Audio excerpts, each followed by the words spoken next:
दोस्तों क्या होगा जब गांव और शहर की कहानी को एक साथ दिखाया जाएगा। जी हाँ दोस्तों, ऐसा हो जाए कि आदिवासी की कहानी और शहर की कहानी को एक साथ एक ही फिल्म में दिखाया जाए, दो अलग अलग कैरेक्टर के रूप में, तो फिर क्या होगा।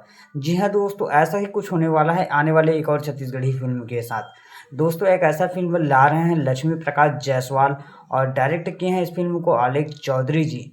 जिस फिल्म का नाम होने जा रहा है जानलेवा, जिस फिल्म की कहानी कुछ ऐसा ही हो सकता है। जी हाँ दोस्तों, बता दें कि फिल्म की स्टोरी एक हिसाब से अनुमान लगाया जा रहा है कि फिल्म की स्टोरी शहर और आदिवासी के होने वाली है। दोस्तों ऐसा नहीं है इस बार कि कोई शहर से आएगा और गांव की लड़की से प्यार होगा, ऐसा नहीं होने वाला है। स्टोरी इस बार ऐसा हो सकता है कि शहर के दो कपल आएंगे, गांव के दो कपल, इन दोनों के बीच की स्टोरी होगा। स्टोरी में क्या बवाल होगा ये तो सिनेमा घर में ही पता चलेगा। फिल्म को लायरा फिल्म प्रोडक्शन हाउस के बैनर तले बनाया गया है।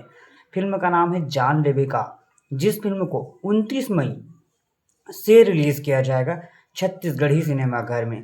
फिल्म में मन कुरैशी नजर आएंगे, इसके अलावा दीक्षा जायसवाल, लक्षित झांझी और काजल सोनबेर भी नजर आने वाले हैं। तो आप सब कितना एक्साइटेड है, कमेंट प्लीज।